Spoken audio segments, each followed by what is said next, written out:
খোয়াই কংগ্রেসের নবজোয়ার 134 জন ভোটারের যোগদান কংগ্রেসের সংগঠনকে আরও মজবুত করলেও জনসমর্থনের হাওয়া বদলের ইঙ্গিত দিচ্ছে রাজনৈতিক মহল। খোয়াইয়ে কংগ্রেসের যোগ 134 জন ভোটারের দলীয় পতাকা হাতে নবাগতদের বরণ করেন প্রদেশ সভাপতি।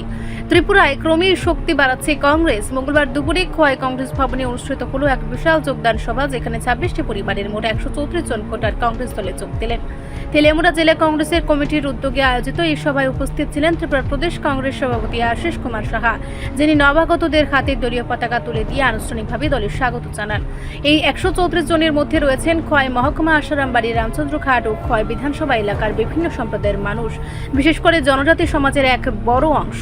সভায় উপস্থিত ছিলেন আদিবাসী কংগ্রেসের নেতা শব্দকর জমাতিয়া, তেলিয়ামুড়া জেলা কংগ্রেস সভাপতি প্রদ্যুৎ ভট্টাচার্য সহ আরও অনেকে। নেতৃবৃন্দ জানান, জনগণ বর্তমান সরকারের উপর আস্থা হারিয়েছে, তাই ধীরে ধীরে মানুষ কংগ্রেসের আদর্শের প্রতি আকৃষ্ট হচ্ছেন। প্রদেশ কংগ্রেস সভাপতি আশিস কুমার সাহা বলেন, ত্রিপুরার মানুষ এখন পরিবর্তনের পথে।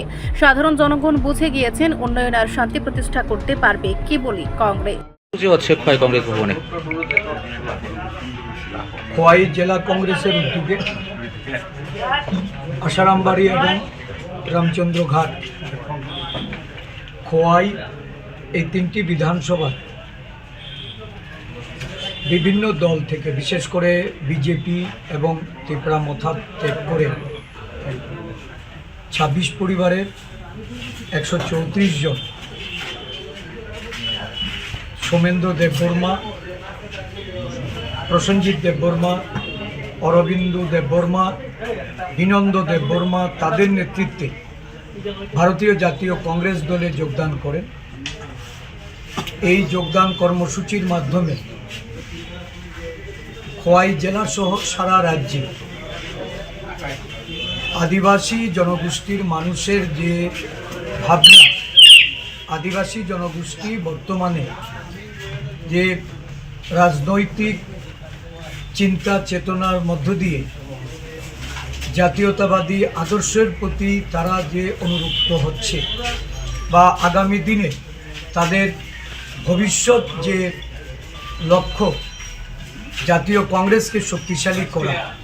কারণ দেশের আদিবাসী জনগণ বুঝে গেছে, আদিবাসী, দলিত, পশ্চাৎপদ এবং সংখ্যালঘু, গরিব, কৃষক, শ্রমিক এই অংশের মানুষকে সংগঠিত করে তাদের অধিকার, তাদের সাংবিধানিক অধিকার, তাদের গণতান্ত্রিক অধিকার, সর্বোপরি ভোটের যে অধিকার, যে ভোটাধিকার হরণ করার জন্য আজকে বিজেপি দল ভোটার তালিকা থেকে এই ধরনের নিম্নবর্ণের, নিম্ন আয়ের, গরিব অংশের মানুষের নাম বাতিল করে দেওয়া, বিভিন্ন ক্ষেত্রে এসআইআর এর মাধ্যমে, স্পেশাল ইন্টেনসিভ রিভিশনের মাধ্যমে এই ভোটার তালিকার উপর যে কাটাছেঁড়া, তার অধিকাংশ ক্ষেত্রেই দেখা যাচ্ছে আদিবাসী বা গরিব অংশের মানুষ যারা, তাদের উপর এই নির্বাচন কমিশনের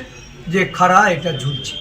নির্বাচন কমিশন তাদের নাম কাটাছেঁড়া করছে, কারণ এরা জানেন যে এই ধরনের দুর্বল অংশের মানুষ তারা প্রতিবাদ করতে বা তাদের যে এই ভোটার তালিকার সম্পর্কে তাদের যে সিনসিয়ারিটি, যেটা এটার খানিকটা দুর্বলতা আছে, এই সুযোগ নিয়ে তারা এগুলি করছে। তো স্বাভাবিকভাবেই জনগণকে জাগ্রত করা, সতর্ক করার জন্য কংগ্রেসের জননায়ক রাহুল গান্ধী সারা দেশব্যাপী এই গণজাগরণ কর্মসূচি শুরু করেছে। এবং এটা প্রত্যক্ষ করে আমাদের রাজ্যেও আমরা লক্ষ্য করছি যে আদিবাসী, দলিত, পশ্চাৎপদ এবং সংখ্যালঘু সম্প্রদায়ের একটা বিরাট অংশের মানুষ আজকে জাতীয় কংগ্রেসের পতাকা তলে সামিল হচ্ছে। আজকে আমরা এখানে আমাদের বিভিন্ন শাখার সংগঠনের নেতৃবৃন্দদের নিয়ে এক সভা আহ্বান করা হয়েছে। এই সভা এখানে আমাদের নেতৃবৃন্দরা কিছুক্ষণের মধ্যে এসে উপস্থিত হবেন।